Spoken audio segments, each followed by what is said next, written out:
दोस्तों नमस्कार। Learning by AP sir YouTube channel में आपका स्वागत है।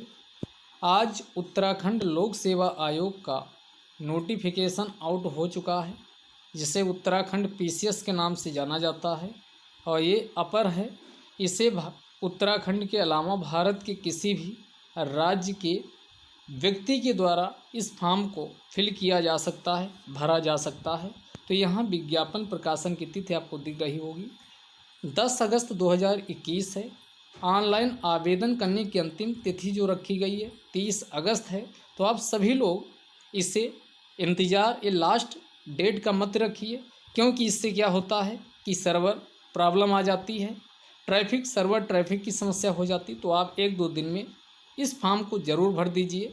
नंबर ऑफ वैकेंसी की बात करें तो ये 229 हैं और 229 में 129 वैकेंसी जनरल कैटेगरी के लिए हैं। तो सभी लोग अदर स्टेट वाले भी इसमें अलाउ हैं, अभी आपको दिखाएंगे। तो आप अदर स्टेट के सभी लोग इस फॉर्म को भर सकते हो। अब हम कुछ वैकेंसी की बात कर लेते हैं, किसमें नॉर्मल स्नातक वाले भर सकते हैं। तो सीधे यहाँ ये वैकेंसी की डिटेल दी हुई है, किसमें कितनी है। तो इसमें ना जा कर के हम उन वैकेंसी की बात करते हैं कि किसमें क्या एलिजिबिलिटी रखी गई है। तो इसमें जो पुलिस उपाधीक्षक के लिए एलिजिबिलिटी है, क्योंकि एसडीएम की कोई इसमें डिप्टी कलेक्टर की पोस्ट नहीं है, तो पुलिस उपाधीक्षक गृह विभाग इसकी नॉर्मल भारत के विद द्वारा स्थापित किसी विश्वविद्यालय से आप एक नॉर्मल स्नातक किसी भी सब्जेक्ट से हो तो इस पोस्ट के लिए अप्लाई कर सकते हो। शारीरिक मानदंड को भी यहाँ लिखा है पूरा करना होगा। दूसरा, वित्त अधिकारी वित्त विभाग, इसके लिए भी नॉर्मल स्नातक होना चाहिए। ये अधिमान्य का मतलब ये अनिवार्य कंपलसरी एजुकेशन नहीं होता। इसका मतलब हुआ कि दोनों में दो व्यक्ति सेम नंबर लेके आते हैं तो इनमें देखा जाएगा कि किसी के पास क्या एनसीसी का 20 सर्टिफिकेट या प्रादेशिक सेना में न्यूनतम 2 वर्ष की अवधि तक सेवा किया है। तो दो व्यक्ति कैंडिडेट में बराबर नंबर आने पर इस व्यक्ति को प्रेफरेंस दिया जाएगा जिसके पास ये एलिजिबिलिटी 2 में से एक कोई है या दोनों हैं। तो ये अब आपका सिलेक्शन अगर कोई नहीं है तो जिसके नंबर ज़्यादा होंगे, आप ज़्यादा नंबर ले आते हो तो आपको सिलेक्ट कर दिया जाएगा। इसका मतलब केवल ये होता है कि सोच के आप टिक ना मारें।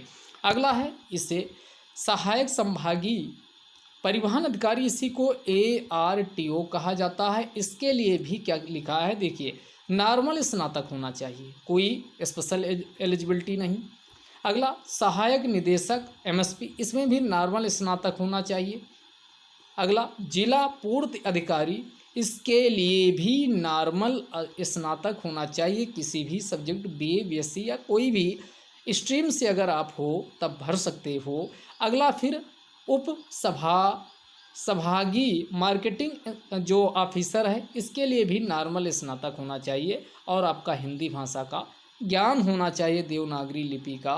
उसके बाद एक खंड विकास अधिकारी, मोस्ट इम्पॉर्टेंट पोस्ट होती है जिसे वीडियो बोलते हैं, इसके लिए भी नॉर्मल स्नातक होना चाहिए, कोई स्पेशल क्वालिफिकेशन नहीं।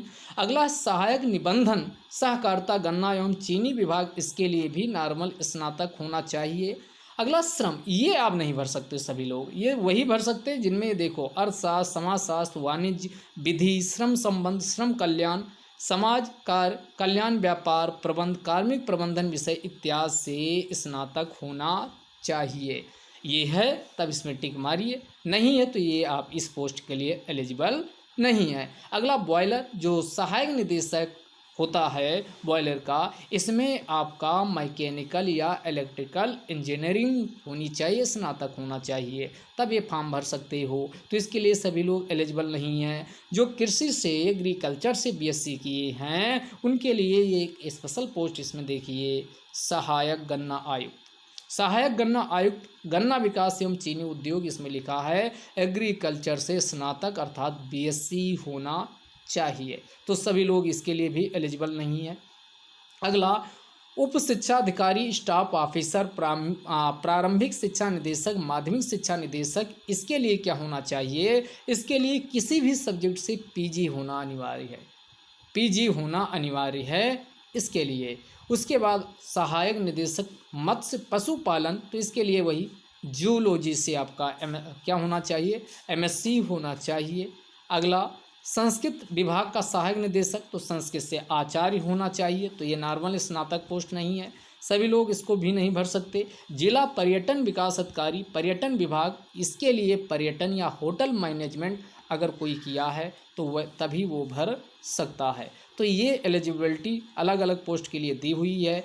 तो ये आप सभी लोग फॉर्म भर दीजिए। अगले वीडियो में फिर मिलेंगे, सिलेबस इसका क्या है उसका डिस्कशन करेंगे, और इसमें जो फीस रखी गई है वो 176.50 कटेगा टोटल। ये आपको मिल जाता है, तो अभी आपको ये दिखाते हैं, ये देखिए 176.55 पैसे, 50 नहीं 176.55। देखो यहाँ अनारक्षित लिखा हुआ है, इसका मतलब अदर स्टेट वाले ये फॉर्म भर सकते हैं। तो आप लोग सभी जल्द इस फॉर्म को भर दीजिए। अगले वीडियो में सिलेबस के साथ व स्ट्रेटजी के साथ एक बार फिर से मिलेंगे। जय हिंद, जय भारत।